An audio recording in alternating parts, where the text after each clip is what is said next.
Nós vamos dar continuidade ao que começamos semana passada, falando uma série de mensagens sobre uma igreja dividida. Na semana passada eu coloquei para vocês a forma como Paulo ministrou para os coríntios e baseei o ensinamento naquilo que vamos até praticar hoje, a ceia do Senhor. Então,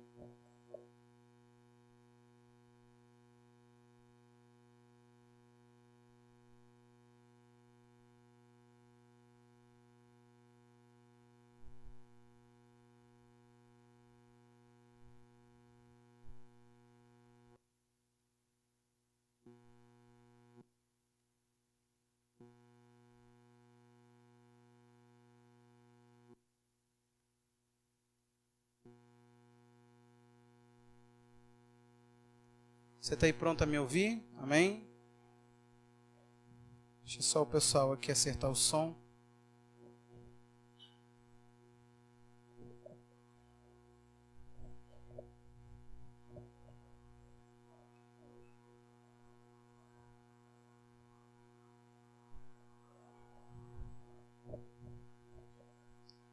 Vou pedir sua atenção enquanto eles vão precisando se movimentar, mas você vai focar aqui, amém?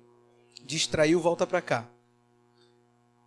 Bom, nós falamos sobre 1 Coríntios 11, quando não é o texto de hoje, tá? Hoje é Efésios 4. Eu já falei, segura aí em Efésios 4. Semana passada nós falamos de 1 Coríntios 11, quando Paulo ele repreende a igreja, porque eles se diziam que estavam se encontrando para cear. Eles diziam fazer isso em nome de Jesus, então essa reunião deles, que eles chamavam de uma reunião de comunhão, uma reunião de adoração a Cristo, uma reunião tão importante que era o momento de fazer memória do Senhor. Coloquei algumas questões práticas, que não era uma vez por mês, como nós fazemos, era todo domingo. Só que o que eles começaram a fazer? Antes de eles terem um momento de comunhão, de devoção em conjunto, reunidos, eles começaram a colocar uma festinha. Nessa festinha, o que começou a acontecer? Começou a chegar irmãos a comer tanto, a ponto de estarem abarrotados de tanta comida. E outros irmãos estarem saindo dessa reunião embriagados por vinho. Algumas pessoas pegam esse texto para ensinar sobre ceia do Senhor hoje em dia. Eu te garanto que ninguém aqui nunca saiu embriagado de uma ceia, ou já? Alguém? Alguém já saiu abarrotado de tanto comer de uma ceia? Então nós precisamos entender o que Paulo está fazendo em 1 Coríntios 11. Quando ele está falando, vocês se reúnem para ficarem divididos. Vocês se reúnem para ficarem divididos. E eu tentei trazer isso para nós. Que quando uma igreja ela prega e acredita que com as suas festas, com aquela coisa que a gente julga ser algo que estamos fazendo juntos, começamos a substituir a verdadeira comunhão que a igreja deveria ter, nós passamos a estar, o que Paulo falou, as consequências, fracos, doentes e mortos. E Paulo falou que uma igreja assim, ela é uma igreja rachada, que a verdadeira comunhão não acontece.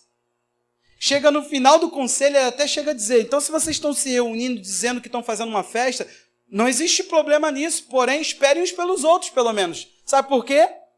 Enquanto uns já estavam saindo abarrotados de tanto comer e bêbados de tanto beber vinho, outros estavam chegando e encontrando nada na mesa. Quando nisso eles falavam que eles estavam em comunhão uns com os outros. Então preste atenção, essa igreja, ela gerou muita confusão, foi uma igreja extremamente problemática, e Paulo tentou trazer para eles esclarecimentos claros sobre o que é unidade. De que nem naquilo que é o nosso símbolo de comunhão e unidade, eles conseguiam se unir, que é pegar a ceia do Senhor, tomar a ceia do Senhor, se conectando com Cristo e um com os outros. Nem naquilo que a gente deveria se reunir para ser algo agradável, para ser algo edificante, estava acontecendo de fato. E Paulo denuncia isso. As festas de vocês as reuniões de vocês só demonstram o quanto vocês estão divididos. Só demonstram o quanto vocês estão rachados. E uma igreja assim, ela não é capaz de subsistir. Ela não é capaz de guerrear e lutar e vencer. Ela não é capaz de nada. Eu quero insistir nesse tema, uma igreja dividida, para a gente observar que Satanás ele tem uma astuta cilada.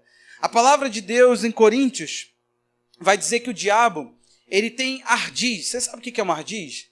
A palavra grega para ardis, a definição dela, aliás, nos mostra bem o que Satanás faz, que é sentar, tomar um papel e fazer um plano detalhado de como ele destrói. Satanás não é um maluco que sai atirando para tudo que é lado e o que pegar, pegou. Ele tem objetivo, ele é certeiro, ele é um bom arquiteto, um bom estrategista, planejador. Satanás, ele sabe sim puxar a sua folhinha e falar: vamos ao meu ardis, vamos ao meu plano detalhado, ao que devo e não devo fazer, aonde eu devo e não devo investir.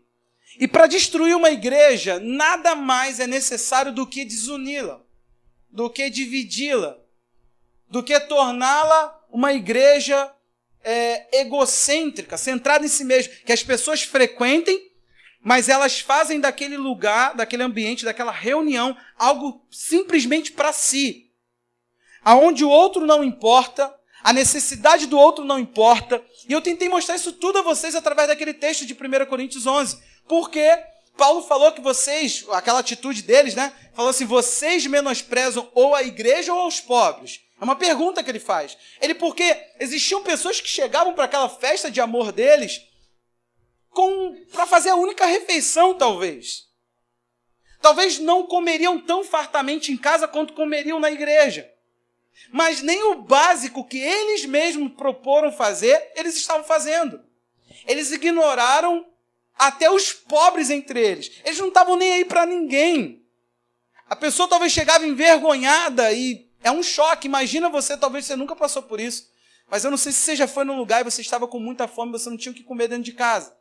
E quando chegou nesse lugar, tu pensou: talvez ali vai encontrar um negócio legal para comer. E quando você chegou lá, não tinha nada. Graças a Deus eu nunca passei por isso. Mas eu não sei se vou melhorar o exemplo. Já chegou no lugar, eu fui esses dias num local comer, e eu não fui para comer nada mais do que aquilo. Eu esperava aquilo. Quando eu cheguei lá, que a pessoa falou: hoje nós não temos isso. Eu parei, olhei a minha volta. Expectativa. Imagina os pobres, a gente está falando de pessoas que não tinham nada. E quando essas pessoas chegavam para a reunião de amor, elas não encontravam nem o banquete que prometeram para elas. Olha que igreja miserável. E Paulo tenta trazer para eles o seguinte: vocês estão destruídos. Vocês estão acabados, falidos. É péssimo. Eu não sei nem para que vocês se reúnem. Ele disse: eu não vou louvar vocês, eu vou chamar a atenção de vocês. Então, meus irmãos, é muito grave a questão de Satanás ter puxado uma folhinha e falar assim: vou dividir uma igreja. Ele sabe o que está fazendo. E hoje, para a gente seguir esse tema, nós vamos falar sobre a unidade da igreja, a partir da carta aos Efésios. Vamos lá? Não sei se eu te falei o verso, mas nós vamos ler primeiro o verso 1 a 6, a 1 a 7. Vamos lá? Está escrito assim: por isso eu, prisioneiro no Senhor, peço que vocês vivam de maneira digna da vocação em que foram chamados, com toda a humildade e mansidão e longanimidade, suportando uns aos outros em amor, fazendo tudo para preservar a unidade do Espírito no vínculo da paz. Olha que lindo agora. Há somente um corpo e um só Espírito, como também é uma só a esperança para a qual vocês foram chamados. Há um só Senhor, há uma só fé, há um só batismo, um só Deus e Pai de todos, o qual é sobre todos e age por meio de todos e está em todos. E a graça foi concedida a cada um de nós segundo a medida do dom de Cristo. O que esse dom de Cristo aparece no assunto unidade? Que dom de Cristo é esse? O dom de Cristo do texto é o que Paulo está falando lá no verso 11. Vamos comigo? Ele mesmo. Quem? Jesus. É o dom dele, então ele deu para a igreja. O que ele deu para a igreja? Ele concedeu uns para apóstolos, outros para profetas, outros para evangelistas, outros para pastores e mestres, com vistas ao aperfeiçoamento dos santos, para a obra, para o desempenho do seu serviço, para a edificação do corpo de Cristo, até que todos cheguemos à unidade da fé e do pleno conhecimento do Filho de Deus, ao estado de pessoa madura, à medida da estatura da plenitude de Cristo, para que não sejamos como crianças, arrastados pelas ondas e levados para um lado e para o outro, por qualquer vento de doutrina, pelas artimanhas das pessoas, pela astúcia com que induzem ao erro. Mas, seguindo a verdade em amor, cresçamos em tudo naquele que é a cabeça, Cristo, de quem todo o corpo, bem ajustado e consolidado pelo auxílio de todas as juntas, segundo a justa cooperação de cada parte, efetua o seu crescimento para a edificação de si mesmo em amor. Amém? Que Deus nos fale. Preste atenção no que está acontecendo aqui. Eu vou falar sobre a unidade da igreja. O porquê que desuni-la, dividi-la, é tão poderoso, é tão eficaz. Nós vamos falar sobre isso. Então preste atenção no que está acontecendo e por que eu escolhi Efésios. Por que meditei nesse texto, por que trouxe esse texto para você. O que está acontecendo aqui é que nós temos uma igreja gentia, mas como as demais igrejas no tempo de Paulo, dos apóstolos, nesse ano aí, 50, 60 depois de Cristo, a pior coisa que a igreja enfrentava era o movimento judaizante da igreja. Toda vez, a igreja ao longo da história, até hoje, ela tem seus movimentos. E nesse tempo não era diferente. Existiam irmãos que se reuniram, que converteram do judaísmo, é muito ruim falar isso, porque até soa mesmo como religião, saíram do judaísmo e entraram no cristianismo. Só que ao fazer essa transição, ao reconhecerem que Jesus é o Senhor, que Deus enviou o seu Espírito, que a palavra de Deus ela tem que ser ouvida, crida, e que a palavra tem um nome, Jesus, e que as profecias, todas elas que falavam do ungido de Deus no Antigo Testamento, era a referente a Jesus. Tudo isso o judeu aceitou e beleza, não se precisa mais entregar um cordeiro, vamos para o cordeiro de Deus que tira o pecado do mundo, Jesus. Os judeus entenderam tudo isso, aceitaram tudo isso muito bem. Só que, meu irmão, pensa você foi doutrinado, a tua criação, o casamento do seu pai. Imagina que tudo isso tenha sido feito debaixo dos padrões de Deus. Você ouve do seu pai que você é o povo escolhido de Deus. Você ouve da sua mãe as belezas das histórias do nosso povo. Você é israelita, vamos supor. Aí, teu pai está te motivando a acreditar que você é uma casta diferente, que você é uma nação distinta. Chega um camarada para você, te pregaram isso a vida inteira. Você aceitou a sua fé, como a fé que é baseada num só Deus, o único Deus, o verdadeiro Deus, e agora chega um camarada e fala para você assim, não, você está errado, isso aí tudo, guardar sábado. Mas não, papai guardava sábado e era uma maravilha, ele ensinava a palavra de Deus no sábado para a gente. Ele nos falava da maravilha do Senhor no sábado. A gente ia ao templo adorar e tudo mais, eu entendo, mas peraí, como assim? Não, vocês são como qualquer outro. Para Paulo ou para qualquer outro apóstolo pregar o evangelho para um judeu, era chegar, chamar ele para responsabilidade e dizer, você não é nada mais e nada menos do que ninguém. Você é a mesma coisa que todo mundo. Você acha que de onde vem a frase aos romanos, todos pecaram? Meu irmão, é muito óbvio que todos pecaram. A questão que Paulo estava falando ali era judeus e gregos. Já te expliquei. O mundo era dividido assim, é muito tosco, mas é. Todo mundo que bebia da cultura grega era grego, e todo mundo que era judeu era judeu. Então eles se dividiam do mundo dizendo, nós prestamos e eles não. Eles não prestam, eles são ruins. Um judeu chamava um não-judeu de cão. Por exemplo, ao sair pelas ruas, eles tinham que lavar as mãos. Sabe por quê? Porque eles poderiam ter tocado em alguma contaminação ou em alguém que não é santificado. Era um negócio de tipo assim, nós somos os caras, nós somos bons. Você já ouviu lá, e já leu com certeza nos evangelhos, os fariseus. Sim? O que eram os fariseus? Se judeu já era zeloso, já era uma raça que se sentia melhor, quando nós falamos fariseu, você pensa isso 300 vezes mais. Os fariseus eram o seguinte, era um movimento dentro do judaísmo dizendo, nós não aceitamos as impurezas, nós queremos aquilo que é mais pesado para obedecer. Nós não aceitamos qualquer leveza, qualquer coisinha, qualquer regrinha, não. Nós queremos o seguinte, no sábado, está com fome, pegou uma espiga de milho e se a trabalho, está errado. Nós queremos saber o seguinte, um homem se tiver problema no sábado, volta outro dia para ser curado.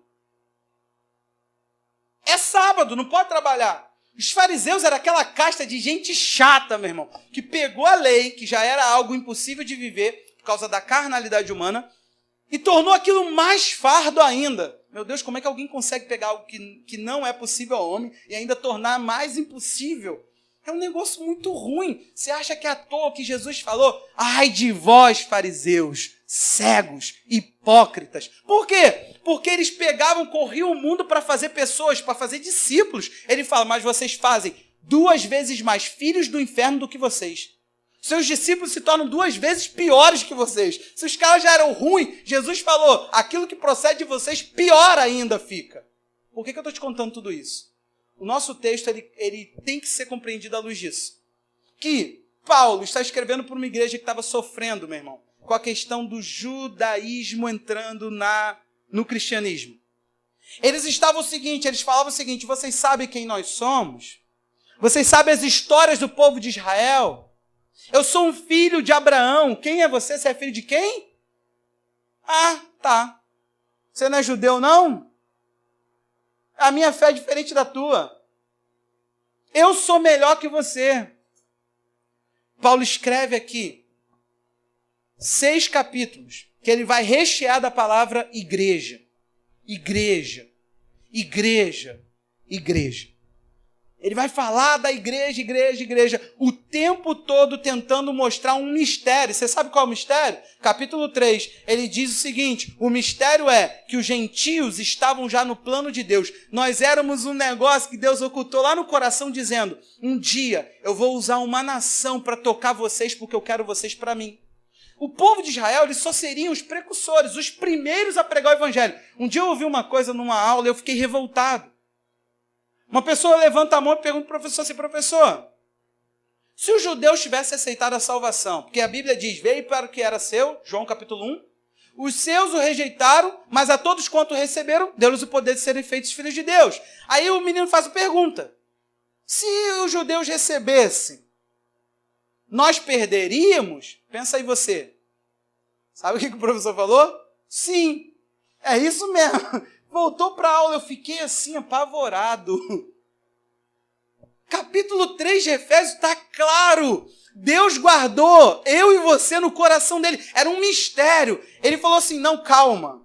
Eu estou me tornando Deus de Israel para me tornar o Deus de toda a terra. Sabe por quê, meu irmão? Deus sempre pensa assim, eu preciso de alguém para propagar a minha ideia. Por isso que o reino é uma semente pequena caindo numa terra e tomando toda a terra. Por isso que o reino é comparado a uma pedra que rola do monte e se torna uma grande montanha que enche toda a terra. Por quê? Porque sempre começa de um e se espalha. De um e se espalha. O reino é assim, ele é propagado nessa forma. Atinge você e atinge a todos que estão à sua volta. Pegou aí? Isso é a vontade de Deus. Aí, presta atenção. Nós estamos falando de uma igreja que, coitada, ela ficava dividida entre os que se sentiam melhores. Dentro da reunião, eles se diziam assim, não, nós não somos pecadores. Tanto que Paulo discute isso com Pedro, gente. Pedro, o apóstolo, O cara que estava lá, quando as línguas, com aquele redemoinho de fogo, entrou na cabeça do pessoal, fez eles pregarem em outra linguagem, Pedro estava lá. E o mesmo Pedrão que estava lá, que viu Deus tocando uma família inteira, vizinhos lá na casa de Cornélio, Espírito Santo, tudo aquilo ali que Pedro viu, ele chega lá em Antioquia, na Macedônia, ele pega e começa a dizer: nós não somos pecadores como esses. Sabe o que Pedro fez? Quando os de Jerusalém chegaram, Paulo está só de lado olhando. Pedro pegou o prato dele e foi comer só com quem era judeu. Então imagina, estavam os discípulos reunidos. Eles falavam assim: nós não comeremos na presença de quem não é judeu. Isso tudo dentro de uma igreja. Pastor, mas não tem algum judeu aqui agora? Levanta a mão se tiver. Vamos começar igual um cara que eu encontrei nas Casas Bahia. O nome dele era Sebastião. Tinha aquela cabecinha do nosso Nordeste, que, aliás, hoje nós estamos numa noite nordestina. Nada contra. Não, eu estou dizendo o seguinte, calma, nada contra, não. Eu estou dizendo, o Sebastião tinha a cabecinha da terrinha, Carlinhos. E ele me vira e fala assim: eu sou judeu. Sebastião... fosse um José ainda, né? Yosef, da puxaria. Sebastião, você é judeu, Sebastião? É? Mas como que você sabe disso, Sebastião? Porque você sabe que existem judeus messiânicos que acreditam que Jesus é o Messias. Fui o primeiro judeu que eu encontrei, judeu messiânico Paraíba. Judeu messiânico Paraíba. Foi o primeiro, irmão. Aí o Sebastião falou que foi atrás de saber a linhagem dele, sabe? E chegou e ele descobriu que ele era judeu. E agora ele estava chateado com as igrejas, porque ele queria orar com o quipá e o talite. Ele queria ir para a igreja. Eu falei: mas Sebastião, bota teu quipá e teu talite, vai para a igreja, Sebastião. Não, mas as igrejas não entendem. Por exemplo, eu não quero mais usar o nome Jesus. Eu falei: mas o que você quer usar? Yeshua. O meu nome é o quê? Meu nome é Sebastião. Por que tem que chamar ele de Jesus? Gente, simples, porque o hebraico não tem J. E Jefferson em hebraico. Não tem Jefferson em hebraico. Ô, Sebastião. Mas o Sebastião quer orar a Yeshua. Por que o Sebastião não pode... Meu irmão, preste atenção. Mas, pastor, por que se não temos judeus aqui na igreja, qual é o problema que você está vendo nisso para uma igreja dividida? Meu irmão, eu quero tomar o modelo do que Paulo está fazendo ali e aplicar em nossas vidas hoje. Sabe por quê? Pode não ter judeu, mas o tanto de renca de coisa que pode nos dividir não está no gibi. Você discorda? A começar, no domingo do acampamento, nós teremos um dia memorável no nosso Rio de Janeiro. Vasco, campeão estadual. Acabamos de nos dividir.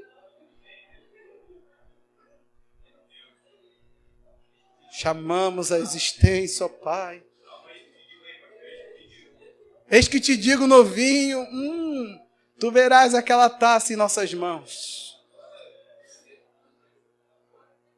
Só que eu estou falando de uma coisa mínima, mas eu não quero entrar em detalhe. Eu quero só jogar para você. Existem muitas e muitas coisas que nos dividem, sim ou não, gente? Opiniões, política. O nosso Brasil hoje é um país rachado, irmão. Rachado. Nós estamos com mania de perseguição. Sim ou não? Estava agora vindo de casa, eu estou chocado. Aquele Diego Rox, ele botou um vídeo assim. Eu não assisti tudo. Mas ele está revoltado com o YouTube que ele não está ganhando like. Estou na cabeça dele, tipo, o YouTube deve ser da esquerda. Eu curto muito os vídeos dele. Quem também? Garoto inteligente, Diego Rox. Pode ver lá. Vale a pena, tá? Ele fez um vídeo dele com o pai dele, que é historiador, falando sobre a ditadura militar. A verdade. Vai lá ver. O cara que viveu a ditadura e que é professor de história. Vale a pena conferir esse negócio. Mas Diego Rox falou que estava assim, é fim da plataforma. Não sei se ele vai acabar com o canal, me decepcionei. Tomara que não, tomara que seja falsa, porque tem muita gente fazendo isso, botando enunciado de vídeo que é para causar, você fica igual eu tô aqui. Uma das primeiras coisas que eu puder fazer, eu vou assistir o vídeo dele. Já dei até o like antes de saber o assunto. Vai que o cara tá triste por falta de like. Mas o que está acontecendo? Nós estamos divididos. Nós estamos divididos entre tudo. Gente, tem uma pessoa no nosso meio, você fala assim, pô, eu gosto da seleção. Neymar, para mim, ainda vai ser o melhor do mundo. Pô, nada a ver o que você está falando e pá! Se instala uma briga. A gente não está aceitando mais ouvir nada de ninguém. Sim ou não, gente? A gente não está percebendo, mas é muito fácil se dividir. É muito fácil rachar. É muito fácil ficar alguém distante. E a gente, sem perceber, no nosso mundo, no nosso egoísmo, a gente vai espalhando as pessoas para longe de nós, e isso é anticristão, e isso é antibíblico. Paulo começou a escrever uma carta para dizer, eu vou ensinar esse povo uma coisa. Se eles querem saber do que eles se tornaram uma só coisa. Como é que eles querem ser uma só coisa, sendo várias coisas ao mesmo tempo? Meu irmão, quando o assunto for eu andar com você, que caia por terra qualquer opinião, qualquer coisa que fuja ao evangelho. Eu não vou escorregar aqui. A Bíblia fala para a gente não seguir ventos e ondas de doutrina. Não está falando de doutrina. Pastor, então se o cara chega ali e prega que a gente tem que fazer ato profético, igual um despacho da macumba, o senhor vai entrar junto no ato profético? Deus nos livre. O meu Cristo, ele me deu poder, meu irmão, e o Espírito Santo é o poder divino. Eu não preciso de mais nada. Eu não vou ficar praticando uma fé como se Deus não estivesse em mim, como se ele não morasse em mim. Você entendeu? Agora, o culto, pastor, todo mundo em pé gritando e aplaudindo, voando no poder, ou todo mundo sentado com a cabecinha encurvada? Meu irmão, não tem nada no Novo Testamento que nos ensine como deve ser. Você já pensou nisso? Então, liberdade para os irmãos. Eu sei que a minha opinião não é muito aceita, mas batismo na cachoeira para levar os pecados, na piscina e depois quem vier depois pega os pecados. Irmão, eu não consigo enxergar assim, desculpa. Eu vejo um homem em Samaria pregando o evangelho, andando de alguém com carroça, Filipe, o nome do cara. Ele vira, prega para um homem, o homem fala assim, tem água aqui, o que me impede de ser batizado? Ele fala, se você crê de Jesus de todo o teu coração. Olha o critério da igreja. Você crê de todo o coração? E eu não acredito que o Espírito Santo pegou esse homem, levou esse homem a evangelizar aquele cara, se ele não tivesse capacidade de evangelismo, e levar essa pessoa a ser batizada. Então o Espírito Santo estava dizendo, eu não só estou levando Filipe a pregar o que ele está pregando, mas eu estou autorizando a pregação, estou dizendo que sim, essa é uma boa pregação. E Filipe vira e fala, se você crê de todo o coração, vamos descer as águas, vamos te batizar. Mas aí, nos divide tanto. Se você sai daqui, você foi batizado na piscina, você tem que ir para outra igreja. Que no nome de Jesus, só se for mudança guiada por Deus, para você eu estou para outra igreja, amém? Senão eu te amaldiçoo. Aí, presta atenção aqui. Aí tu se muda. Quando tu chegar lá na outra cidade, o cara fala, o que aconteceu que você saiu da tua igreja? Não, vim a mudança, não consigo mais, minha igreja está longe agora para mim. Aí o pastor pensa e fala assim, olha a grande coisa. Como foi o batismo? A gente batizou na piscina. Para trás de mim, irmão. Pera aí, não me aperta mais minha mão, não. Ó, vamos fazer o seguinte, você vai entrar na piscina, você vai fazer assim. Vocês já viram o videozinho do menino?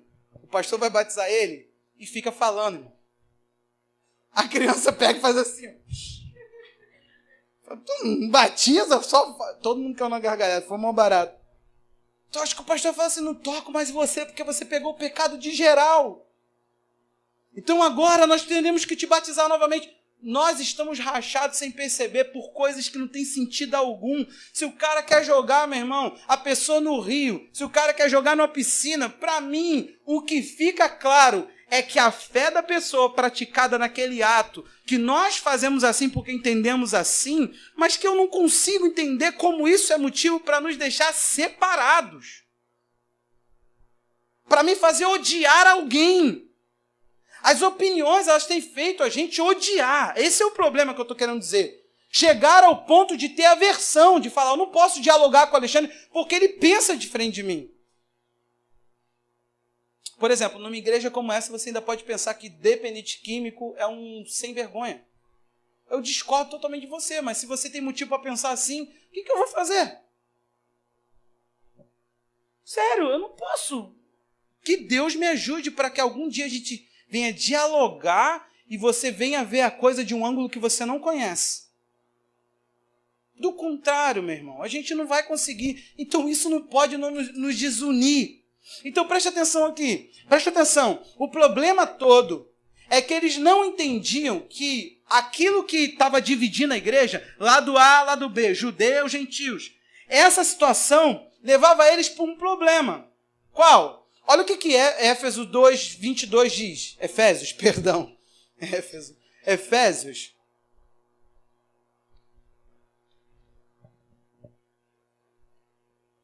Paulo vai falar em Efésios capítulo 2, do 11 ao 22, sobre esse assunto. Que, na verdade, Jesus pegou e quebrou todo o muro que dividia a gente com Deus e uns com os outros. Você está entendendo o que tem que estar entre você e seu irmão? Nenhum limite. Pois todos os limites entre vocês, seja quebra de confiança, seja qualquer coisa, foi levado lá naquela cruz. E lá Jesus estava evangelizando paz. Ele estava falando, eu anuncio paz para você. Você tem paz com Deus e paz um com os outros. É isso que Paulo está trabalhando no 11 até o 22 do capítulo 2. Vamos ler o 22. Nele também vocês. Quem? Judeus e gentios. Estão sendo edificados junto com os outros para serem morada de Deus no Espírito. Ele está falando aqui o seguinte, o problema é que enquanto vocês querem ficar sozinhos, serem a casta A melhor, o mais santo, o diferente, o arrogante, enquanto você pensa de si um negócio que te divide do outro, o problema é que você tem que estar junto com ele se tornando um templo só para Jesus. O problema é que vocês querem estar divididos, mas vocês deveriam estar conectados. Porque vocês são uma construção que Deus está fazendo. Isso se alastra por toda a carta. Por toda a carta. Se você chegar na oração de Paulo, no capítulo 3, versos 15, está por ali. 15, 16, está por ali. Ele vai dizer o seguinte, nós, todos juntos, para que possamos com todos os santos compreender. Vou ler na carta, porque esqueci como é que está o texto mesmo. 3, se você quiser acompanhar comigo. Só quero citar esse texto para você.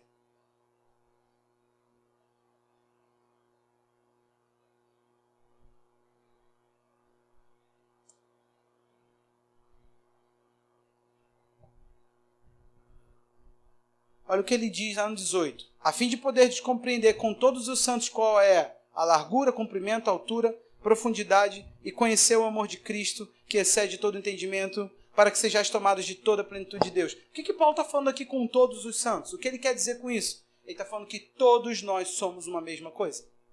Não há diferença entre povos, não há diferença. Na igreja é o lugar onde as diferenças caem. Meu irmão, quer ver uma coisa ridícula? É gosto. Talvez você vai virar para uma pessoa e vai perguntar assim, por que você acha? O que você viu no teu marido?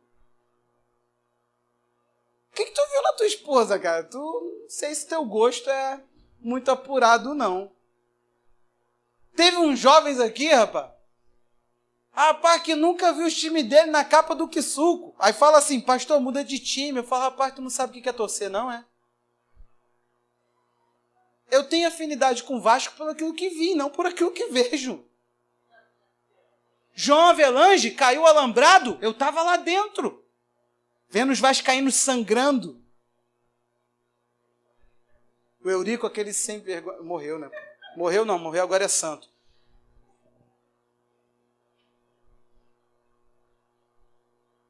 Opinião divide demais. Gosto divide demais, meu irmão. Deixa eu te falar uma coisa aqui. Não tente se impor sobre as pessoas. Viva o teu mundo. As tuas afinidades, aquilo que você gosta, não tem que vir para a igreja. Já imaginou se você começasse agora a tornar a igreja a sua imagem e semelhança? O que seria do Túlio?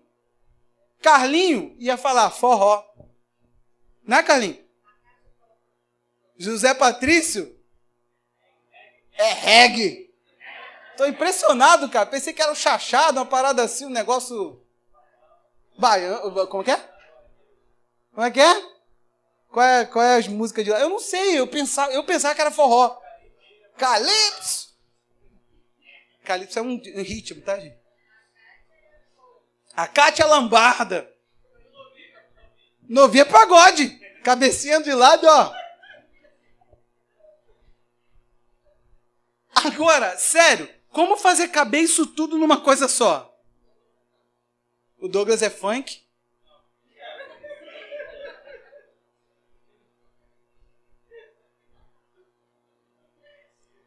Eu não sei se você está entendendo, meu irmão.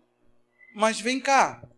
Se você está esperando tudo ser conforme você pensa para se misturar, tu vai ficar sozinho, isolado mesmo. Sai das suas convicções, para com isso. Dialogue, converse. Para você estar junto, para você estar unido, você vai ter que perder. E eu não estou me referindo à doutrina. Eu vou sempre ligar esse pisca-alerta porque nós temos um texto a explorar. Eu estou falando de opinião. Tem gente que não pode conviver com a gente, gostou da igreja, ouviu a mensagem, mas eu prego com tablet. Gente, aonde foi que está escrito? É isso. O que eu infrinjo? Isso é opinião. Para mim, eu não acho nem um pouco legal. Você viu o Douglas aqui sofrendo com aquelas folhas? Se fosse um tablet, acabou. Por quê? Não voa. Eu tenho todas as Bíblias que eu preciso aqui. Está aqui. Agora eu vou botar 500 Bíblias aqui, um caderno, sem falar que eu pego, escrevo no computador, sincronizo com o tablet. Olha que luxo, olha que leveza. Isso é só opinião. Aí o pastor prega de jeans. Isso não é igreja para eu estar. Tu está querendo ir o quê? Num alfaiate, numa casa de terno ou numa igreja? É opinião, meu irmão. E pastor, quem prega de... Tá entendendo? A gente tá assim, lá na tua igreja. Olha só, que coisa ridícula. Lá, dá a paz do Senhor ou graça e paz? Quem já ouviu essa pergunta aqui? Levanta a mão. Gente, olha que coisa ridícula. Você tá vendo isso? Para piorar, o irmão chega aqui e a pessoa fala assim, boa noite, seja bem-vindo. Aí a pessoa quebrou, né? Porque, caraca, nem falou a paz do Senhor e nem graça e paz. Fala aí. Aí vai chegando os irmãos, um mais santo do que o outro. E aí, fera! Aí chega o Davi. Aí, rapá! Aí o cara, ninguém vai dar graça e paz, não. Aí chega o pastor e fala assim, boa noite, abençoa a Bíblia. Essa igreja não dá a paz do Senhor. Meu irmão, isso é motivo para nos dividir. Eu falei para vocês, né? Meu pai me chamou para ir lá para casa dele para nós dois andar de bermudão. Lembra dos testemunhos que eu dava do meu pai? Ele estava falando que ele estava sendo desprezado. Por quê? Porque é o presbítero Roberto andando de bermudão.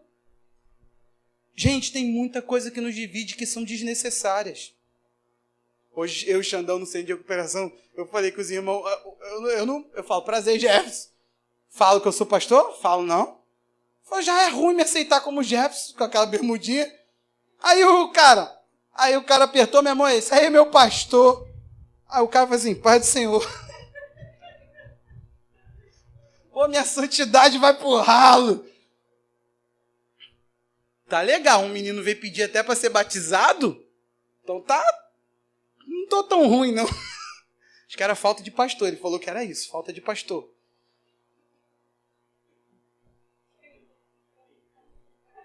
É isso mesmo, tem uma coisa, vai isso mesmo aí. Estão dizendo que é pastor, a gente aceita. Salvo, já te dei essa... Aliás, eu já te dei esse exemplo. Você já percebeu que tem muita coisa ridícula que nos... Lá na tua igreja canta hino da harpa? Não vou mais na tua igreja. Na tua igreja canta hino da harpa? Também não vou mais na tua igreja. Na tua igreja dá oportunidade? Não, então não vou na tua igreja. Quem já ouviu isso aqui? Ó! Que não dá oportunidade não vai vir aqui. Levanta a mão alto. Isso é...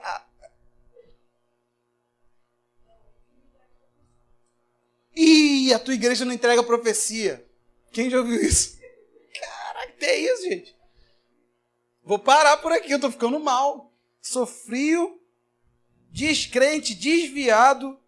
Não tenho jeito de pastor, não tenho nome de pastor. Brincadeira, ainda tem essa, não entrego profecia. E ainda danço forró.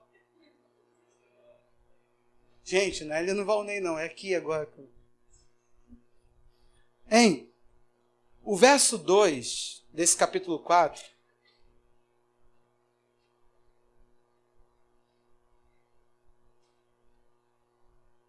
vai trazer uma observação clara sobre o que eles deveriam fazer.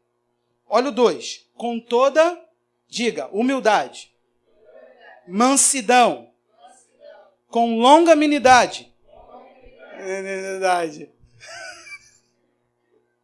suportando uns aos outros em amor. Por que no final vai ficando fraco? Fazendo tudo.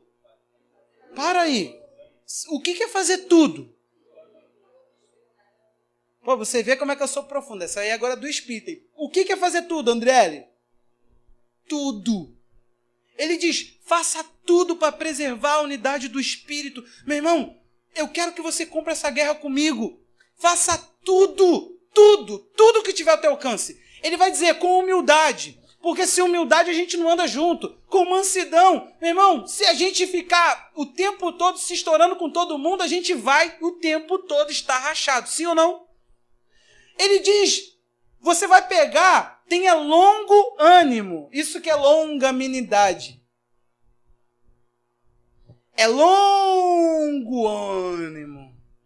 É aquele acreditar quando as coisas te pedem. Não acredite nessa pessoa. E por fim, aí vem o veneno corre quando as pessoas olham esse texto. Suportar, né, pastor? Eu estou suportando, eu não entendo isso. Como que isso pode ser amor? Não, gente, suporte. Vem cá, Cadu. Você vai aparecer no YouTube. Não fica triste, não. Poxa. Cadê o Diogo que não veio ao culto? Tá trabalhando, Kátia? Dá suporte, ó. Ó, vai, Cadu, cai. Aqui, ó. É ruim. Corta essa parte, não. Não, corta não. Não corta, para o YouTube ver como é que a igreja é divertida. Suporte. Gente, tem hora que para andar junto, você vai ter que andar lento. Você vai ter que dar 2 passos atrás falando assim, caraca, eu dependo da Adriele. Por quê? Mas eu preciso entender que eu não posso deixá-la. Eu não posso ir no meu ritmo esquecer o seu. Tem gente querendo, pastor, mas por que a igreja, isso, aquilo? Meu irmão, presta atenção. Alguns vão ter que pegar um pouco mais.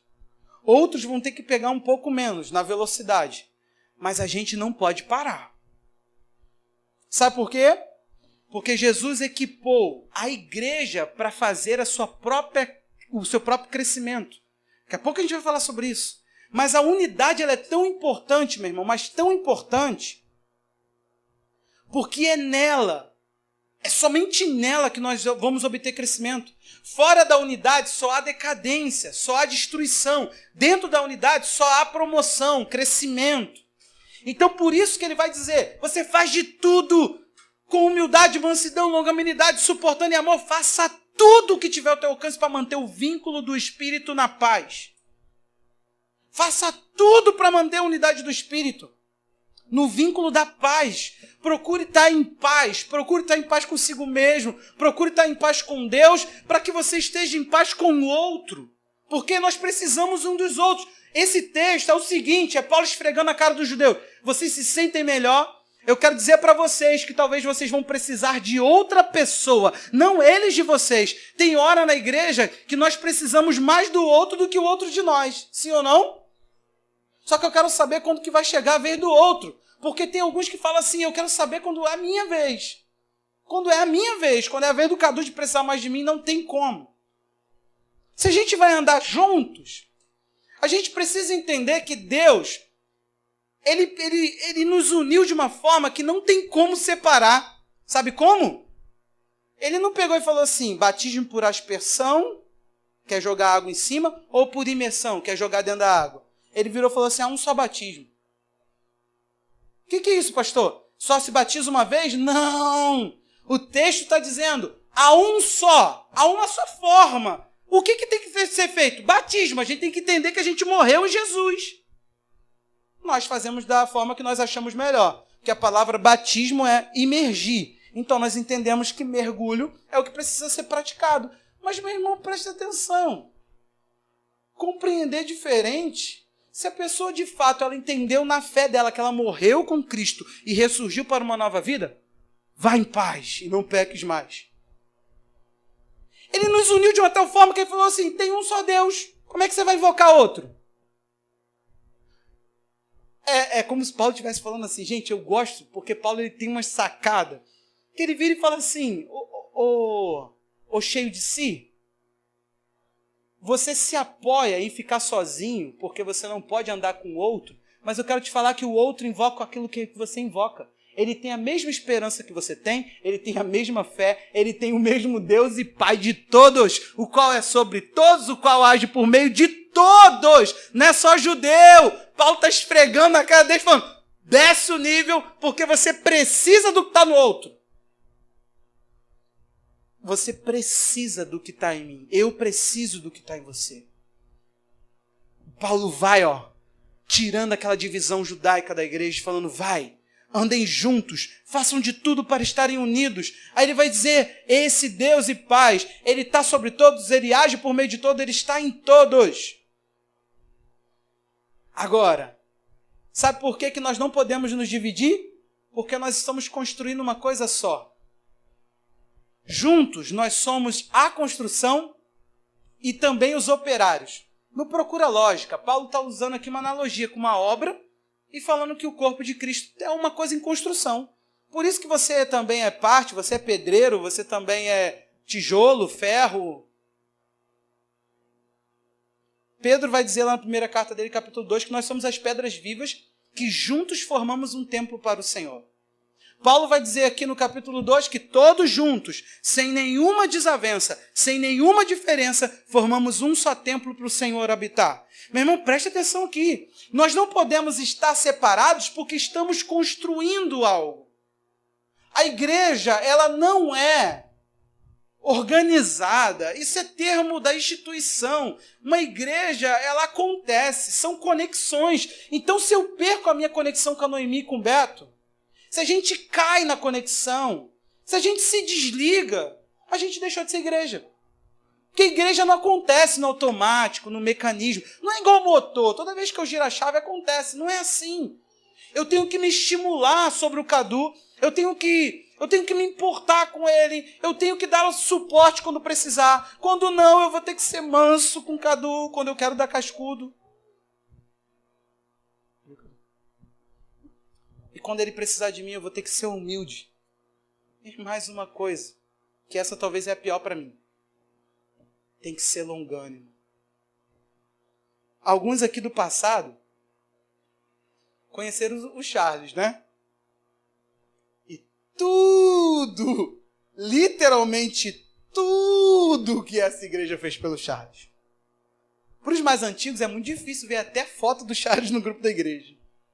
Sabe por quê? Charles ganhou um terreno de um irmão que frequentava a igreja. Charles, o Neemias levantou lá no Facebook, lá no grupo que ele tinha, materiais e mais materiais para o Charles construir a própria casa. Charles cuspiu nisso tudo. Charles morou na igreja por um tempo. Os irmãos, Nice, quem mais? Michele, quem? Geni, alimentaram Charles e Alessandra. Depois a igreja alugou uma casa para eles. Perdão, eles alugaram uma casa, o Charles ficou internado, a igreja ficou pagando aluguel e conta de luz deles. Charles voltou para as drogas. Aí ele começou a se levantar e ir para uma outra igreja. Caía, procurava gente. Ele levou o botijão da igreja. O que eu estou querendo dizer? Ainda ia atrás de uma pessoa dessa. Ele virou quando ele viu a gente. Vocês se lembram? A primeira frase foi assim. Eu pensei que... Eu falei, mas por que você não me ligou mais? Perguntei para ele, que ele estava me ligando. Ele virou e falou assim, eu pensei que você não queria saber mais de mim. Meu irmão, tem hora que para você entender o corpo, para você não mutilar o corpo, você vai ter que ter longanimidade. Isso é possível só pelo Espírito. É Ele que mantém esse vínculo da paz, amém? Mas você vai ter que olhar para alguém que te ofendeu não uma, não duas. E quem sabe quem é o Charles sabe o que eu estou falando. Eu não culpo você não, mas entra no Espírito e busca aí uma paciência mais com o Charles, meu irmão. Quer ver o melhor remédio? Pega teu carro, entra dentro do nosso e vamos lá no centro de recuperação, dar um beijinho, um abraço neles.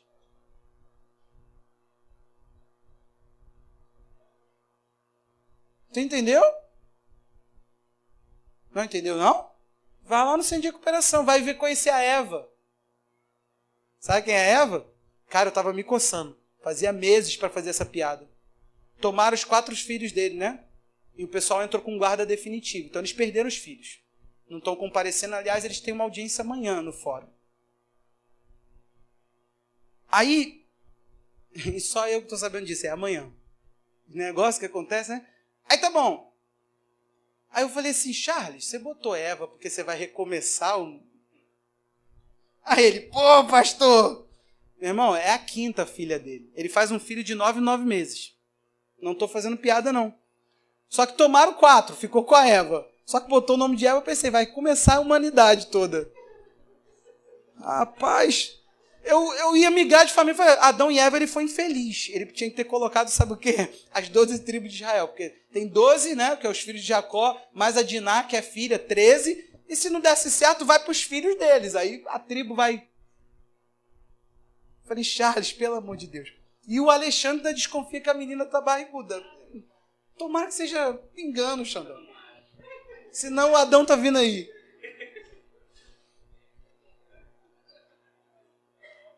Você sabe o que é gostoso? Para andar junto, você vai ter que entender um princípio, meu irmão. Submissão a quem Deus estabeleceu. O verso 11 vai dizer, uns para apóstolos, evangelistas, profetas, mestres e pastores, ou pastores e mestres. 5 ministérios, que o verso 7 vai dizer o dom de Cristo. Você leu aí? Vê aí. O dom de Cristo. O que é o dom de Cristo? Essas 5 operações, Jesus foi todas elas para a igreja, enquanto estava na terra. Você entendeu? Essas 5 operações, diz Hebreus que Jesus é o nosso apóstolo. Diz a palavra em João 4 que ele é o nosso profeta. Em próprio Efésios vai dizer que ele é um evangelista.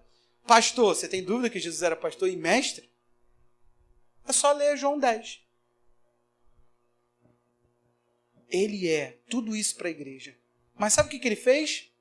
Quando ele deixou a igreja por si, ele falou assim, Cadu, você vai ter que entender que eu coloquei o meu dom em alguém. Eu coloquei algo, eu dei algo para alguém fazer que você vai precisar dessa pessoa para ser. Porque o que o verso diz? Ele concedeu aí os 5 ministérios, o verso 12. A fim, ou tendo em vista o aperfeiçoamento dos santos, sim ou não? Então preste atenção, para que você participe, o objetivo dessa edificação é que você esteja trabalhado pelo ministério de alguém. Você vai precisar de alguém para trabalhar a sua vida cristã. Não dá, gente. É muito contraditório. Jesus vem e estabelece a igreja, e a igreja ela quer estabelecer algo novo que não é a igreja. A gente só tem que se subjugar aos princípios, deixar os princípios ficar sobre nós. E o princípio é, alguém tem aquilo que eu preciso. Meu irmão, deixa agora o seu egoísmo. Sabe esse irmão que está do teu lado aí? essa igreja precisa de algo que ele tem e talvez ele não quer dar. Essa igreja tem algo que ele tem, que ele pode ser. Sabe por quê? Porque é estranho. Quando você vê o seu corpo, você não pensa ele assim, eu vou deixar meu braço hoje em casa, a não ser que você tenha um braço mecânico. Mas do contrário, tu fala assim, eu não vou deixar o meu braço em casa. Eu vou com o meu braço para a igreja, não é? E o teu braço veio te servindo de casa aqui. Quem veio dirigindo, então? E os seus pés, de quem veio andando? Você precisou de tudo isso, só que você precisa disso no automático. Meu irmão, para com isso, não viaja agora. Paulo está usando só um comparativo. Essa ideia do corpo é o seguinte, o teu corpo, ele precisa, para ser algo saudável, ele precisa estar todo interligado, sim ou não? Auxílio de juntas e medula, juntas e ligamentos, que ele fala ali no texto, perdão.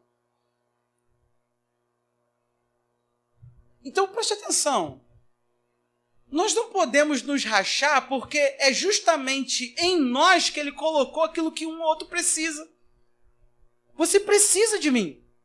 É com humildade que eu entendo isso. E eu preciso de você. Aí, sabe o que acontece? Quando eu volto com essa eu preciso de você, você pega e fala, pô, pastor, tenha melhores gostos de mim. É porque você não se enxerga aperfeiçoado por um ministério de alguém. Se você se submetesse para ser... Olha só, se você se submeter para ser aperfeiçoado pelo ministério de alguém, diz o texto que o próximo passo é, para que nós somos aperfeiçoados? Para ficarmos perfeitamente sentados ouvindo alguém falar. Não. Ele diz para que depois a gente arregaça a manga e fala o evangelho, famosa frase do Rodolfo Abrantes, o evangelho é para mim até que chegue em mim, depois que chega em mim é para o outro. Porque já me alcançou, já fez a obra em mim, já está operando em mim, agora deixa eu fazer por alguém, deixa eu contribuir com isso que estão fazendo por mim. O que eu posso fazer para tornar leve a sua missão, Cadu? Como que eu posso ser útil? Peraí, Espírito Santo, me mostra a minha atuação, me mostra como eu posso levar o que está acontecendo aqui comigo, nesse ajuntamento, para alguém. Essa tem que ser sua oração, porque aí que o corpo de Cristo é edificado. A gente pensa que um pastor edifica uma igreja. Não. Pastor aperfeiçoa os santos. Os santos trabalham na edificação do corpo. Se você for ver o verso 16, ele fala, para que o próprio corpo faça a sua edificação em amor. É engraçado que Jesus falou assim, é vocês compreenderem e fazerem o que vocês têm que fazer, que vocês mesmos irão crescer. Ainda que Paulo vem e fala, é Deus quem dá o crescimento. Mas ele fornece o crescimento mediante aquilo que nós temos que fazer. Se não plantarmos e não regarmos, Deus não vai dar crescimento de nada. Por isso que Paulo fala, nós somos cooperadores de Deus. Por isso que aqui você tem um nome. Quem está trabalhando no acampamento, você é um cooperador. Os líderes da igreja, eles são o quê? Cooperadores. Eu chamo eles de cooperadores por um princípio. Cooperador é aquele que faz junto. Aquele que pega junto com você quando você está fazendo algo. Ele está ali auxiliando, cooperando, facilitando. Ele está ali fazendo o que tem que ser feito para que você conclua a sua tarefa. Então, quando Paulo chegou e falou, até Deus precisa de cooperador. Quem dirá eu, meu irmão? Desce o meu nível, claro que eu preciso. E ai de mim que você não entende isso, ai de nós que você não entenda isso. Acampamento sem vocês não é acampamento e nada que a gente faz sem vocês é igual. É muito ruim quando a gente se desune, porque a gente perde. A nossa unidade soma para fazer algo excelente. A nossa divisão, ela nos empobrece, literalmente, porque eu sou um fazendo aquilo que eu tenho que fazer. Mas cadê o outro? Pô, pastor, o senhor tinha que tomar vergonha na cara e sair para evangelizar. Era melhor a gente falar, os evangelistas tomem vergonha na cara e façam algo a respeito. Pastor, o senhor tem que fazer, sabe? Pastor é pau para toda obra. Espera aí, como? Vamos virar. Por que eu sou pau para toda obra? Não. Eu preciso daquilo que flui na tua vida.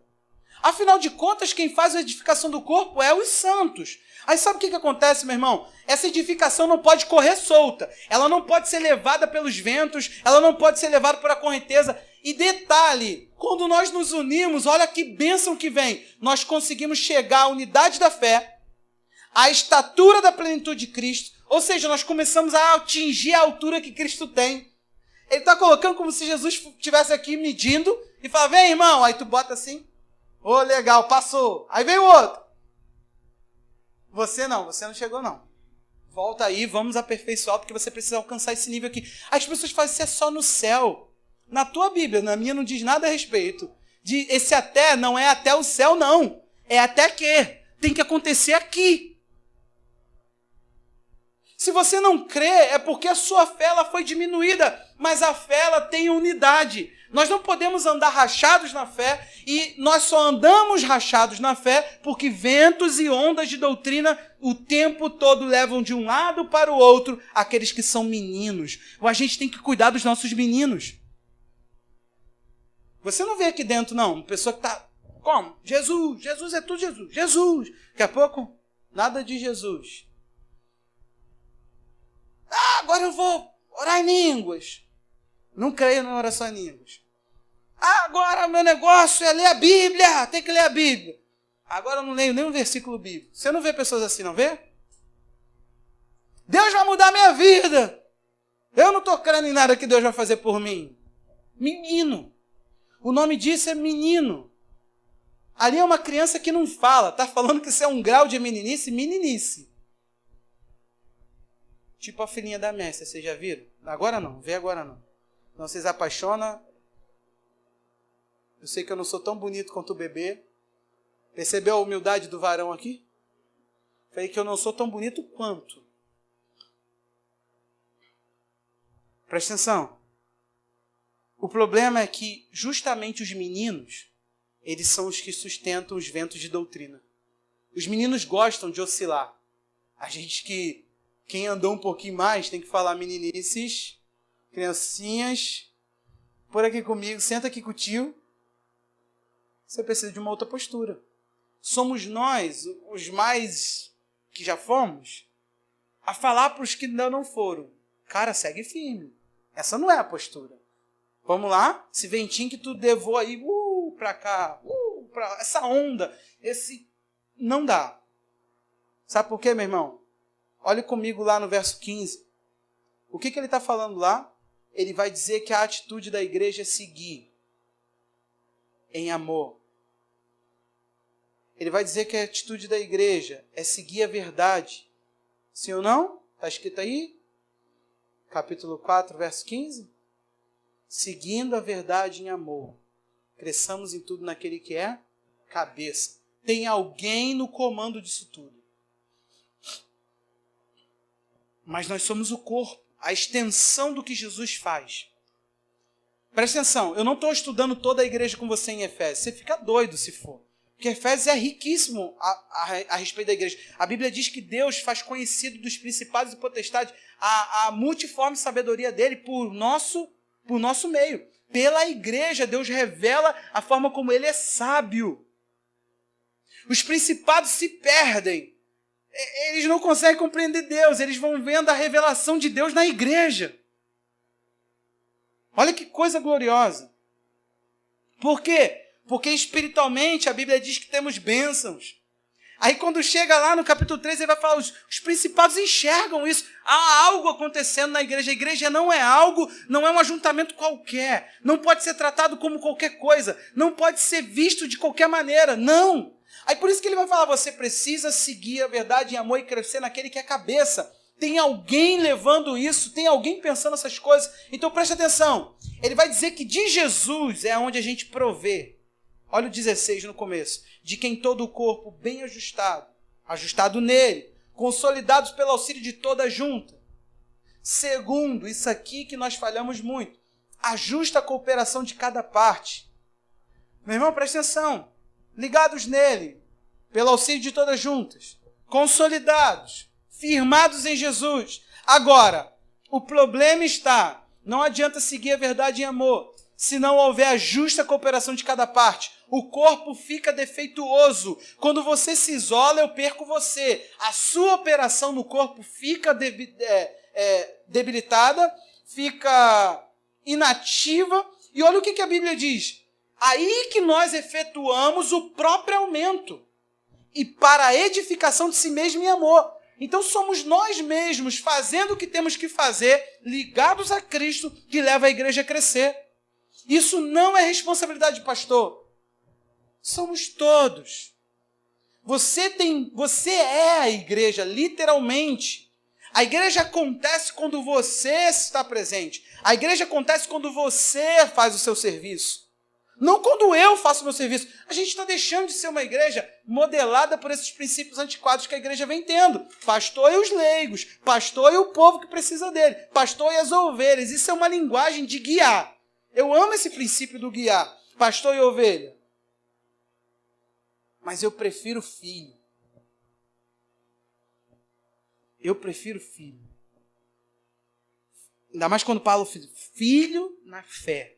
Alguém que bebeu, se alimentou e tomou aquilo que você tem em fé para si. Eu preciso da tua justa cooperação.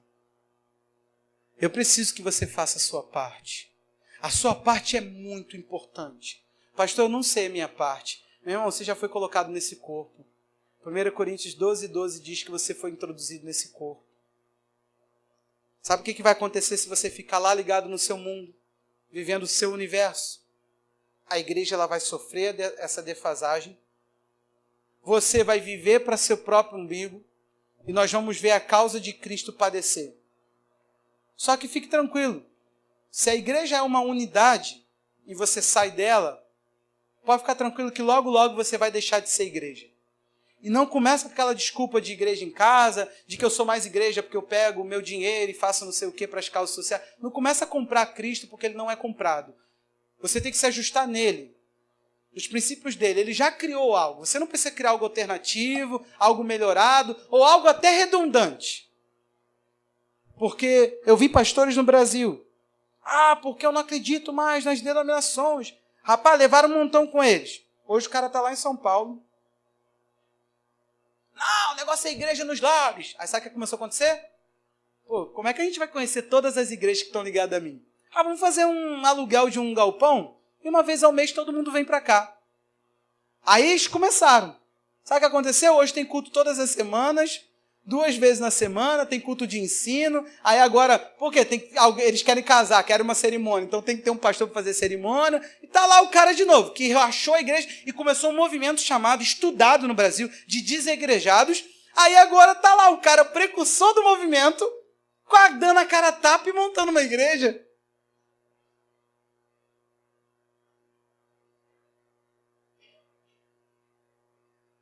É vergonhoso. Não vou ser isso que o sistema está sendo. Daqui a pouco, irmãos, toda quarta vocês têm que estar aqui para o ensino da palavra. Daqui a pouco ele começa a olhar e fala, não dá para ser eu sozinho. Deixa eu botar alguém para me auxiliar, para os pequenos... Eu tenho que treinar esses líderes. Que é isso? Para batizar, vamos fazer umas aulas. Alguém tem que dar aula. Quem pode ser o professor? Começa assim, mover do Espírito. Daqui a pouco o cara olha e fala, que desgraça que eu criei, irmão. Chama os líderes todos e fala, vocês têm que ter responsabilidade. Aí os líderes pensam, cadê a liberdade e a leveza de Jesus que nós andávamos nessa igreja para quem não gosta de igreja?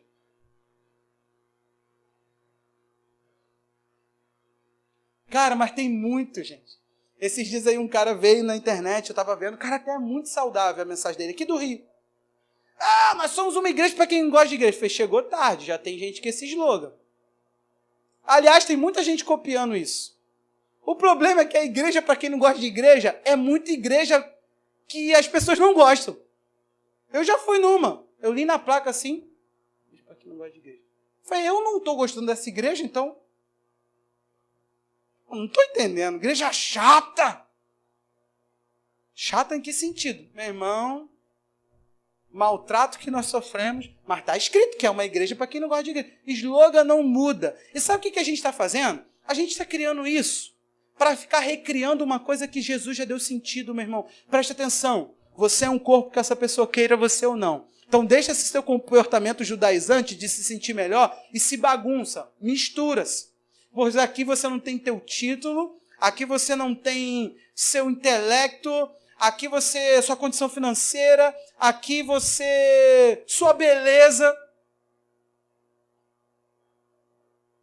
Pode colocar o que for. Pode colocar o que for. Nada disso vai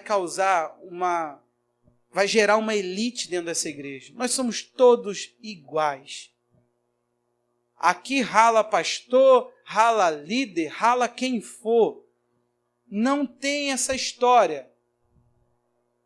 Nós precisamos melhorar na honra, mas é outro dia. Que é outra questão. Porém, nós precisamos entender uma coisa. Eu sem você nada sou. Porque só com você eu crio a ideia de Cristo. E Jesus falou que ele estaria construindo a igreja. Foi esse termo que ele usou. Sobre essa pedra eu vou construir a minha igreja. Você sabe por que ele usou pronome possessivo minha? Porque a palavra igreja era uma palavra muito comum na época. Olha aqui para mim. Em Atos, quando a Bíblia fala que se reuniu um grupo de pessoas para gritarem por 2 horas. Como é que é? Viva a Diana dos Efésios, a deusa Diana. Eles ficaram gritando 2 horas isso. Viva a Diana dos Efésios. A palavra ali, reuniram, é eclésia, é igreja. A palavra igreja é mais uma palavra transliterada, não é uma palavra traduzida. Porque se fosse traduzida, perderia a graça. Eu prefiro traduzir. Sabe o que é igreja? Não é igreja, vamos falar. A nossa reunião.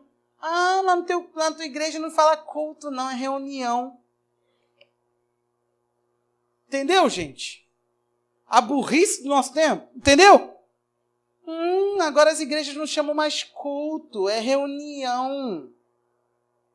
Poderia ser ajuntamento, congregação. A tua igreja é uma igreja ou é uma congregação? É os dois. Porque a palavra igreja é congregação. Não é igreja ainda, é uma congregação. Você entendeu como é que a gente pegou para acreditar em coisas que diminuíram a essência do que é a igreja? Se a igreja congregar, eu posso chamar isso aqui de reunião. As nossas reuniões, tal e tal dia. Não é mais culto.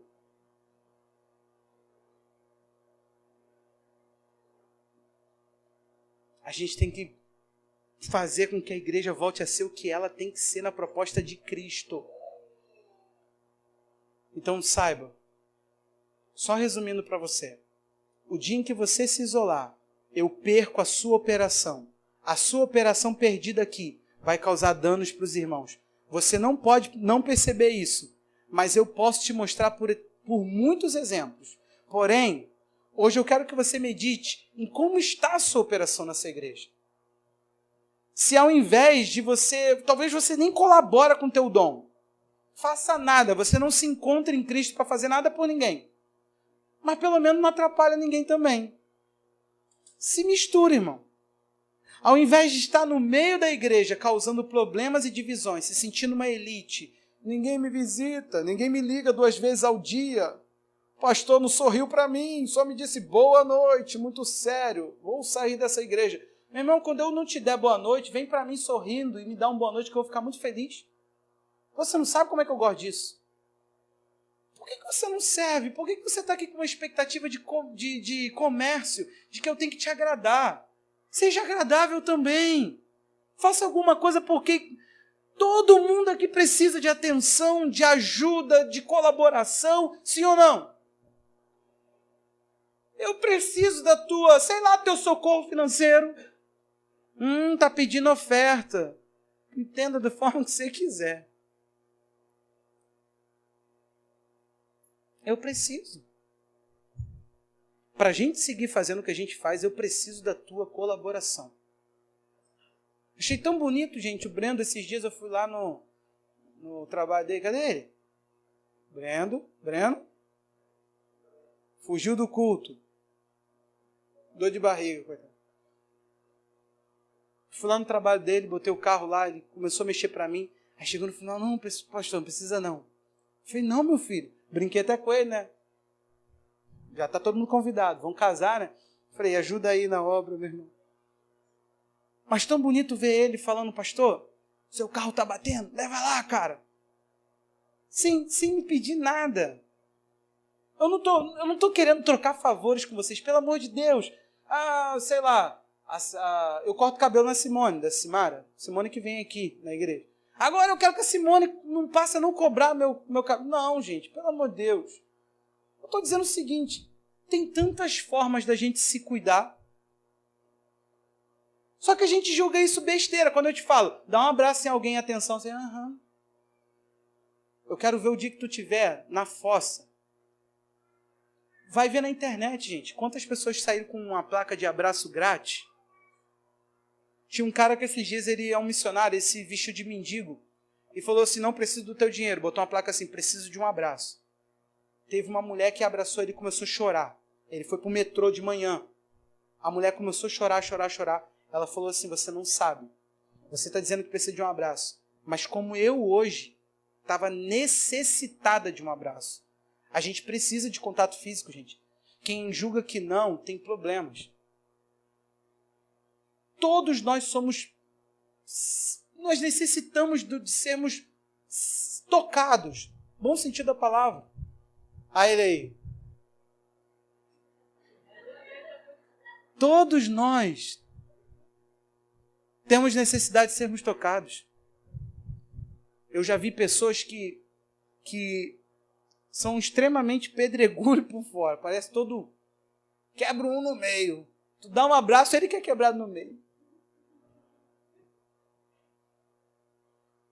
As pessoas estão carentes, gente.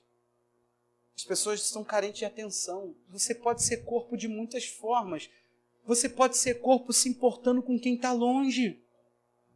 Entre em contato. Vocês adolescentes, eu contei para os adolescentes. Nossa dificuldade de se aproximar de Alana, de Camila. Aí até as adolescentes me aconselham, pastor, o senhor é pastor. Se o senhor perguntar se está bem, elas... então, entendeu? É isso mesmo, elas falaram tudo. Quem tem que ir até lá? E você tem que ir como igreja. Nós estamos preocupados com vocês. Não, eu sei, ninguém te procurou de lá, né? Mas você é daqui.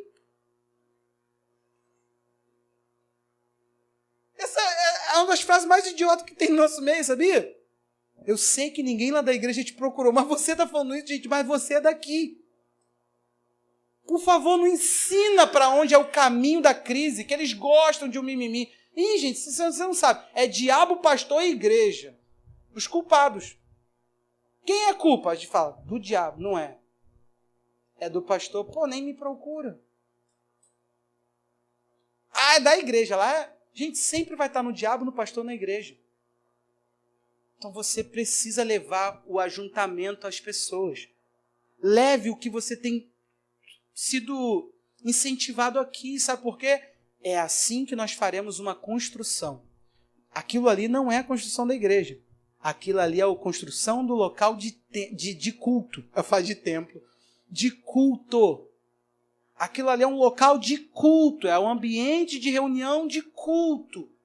Igreja, literalmente, por ser a semântica, por tudo, pela ideia bíblica, é você. Não é porque a gente fala, igreja não é o templo. A gente fala isso o tempo todo, mas a gente não pratica isso porque a gente não entende. Eu me reúno com a Andriele, assim nos tornamos igreja. Então, quando eu vou para as pessoas, seja como um evangelista, um mestre, um pastor, até mesmo um apóstolo, que a palavra é enviado, uma pessoa que vai em uma missão específica para gerar algo específico, eu vou como igreja. Eu não vou em meu nome. Por isso que aqui nós temos horror a ministros que se auto-enviam às missões que ninguém botou a mão na cabeça dele e falou, pode ir.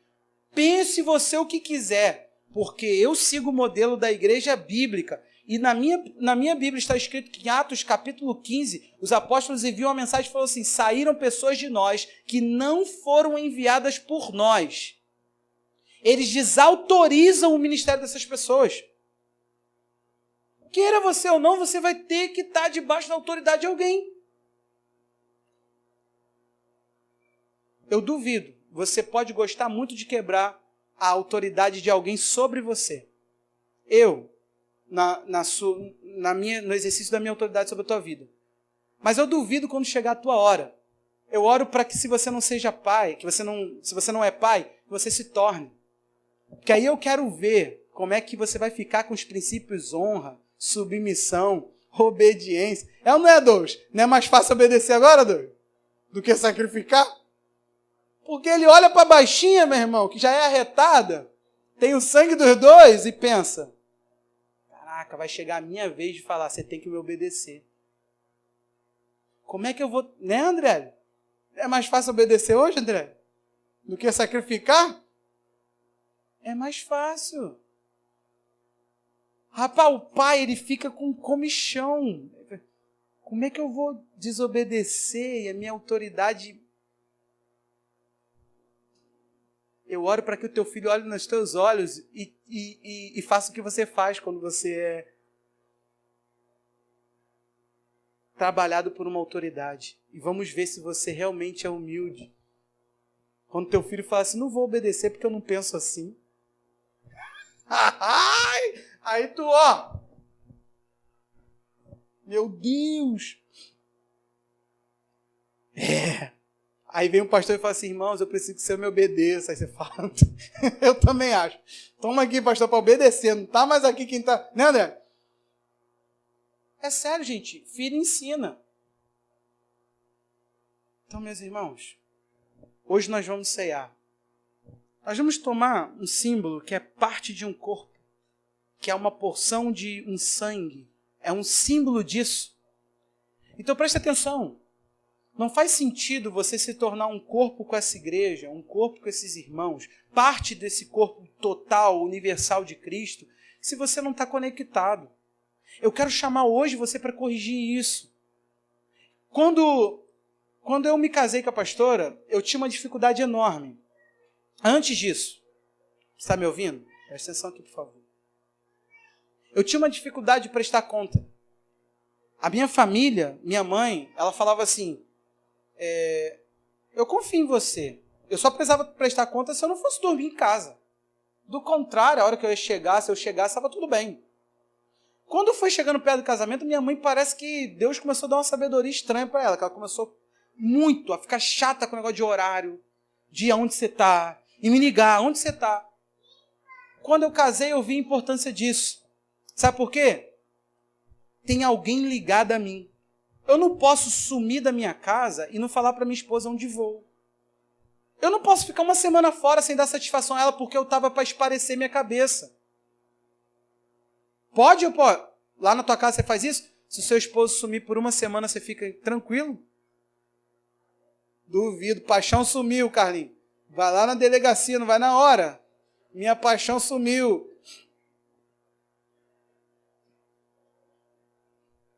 Já vai querer saber, já vai pensar, meu Deus, está comendo baião de dois com outro. Momento de Jequiti, baião de dois, irmão. Baião de dois na cantina hoje. Beto, sumiu a Noemi. Beto já vai falar, achou alguém que agora está fazendo esponja, né, Beto? É piadinha só entre nós. Bucha. Caldo. Não! Achou um que faz caldo. Uma semana, Beto. Tu vai ficar tranquilo, em paz? Presta atenção, meu irmão. Eu estou tão conectado a você que eu sinto tua falta. A prestação de conta é pela conexão. Amém? Então, quando nós nos entendemos ligados, a gente começa a ter um outro comportamento.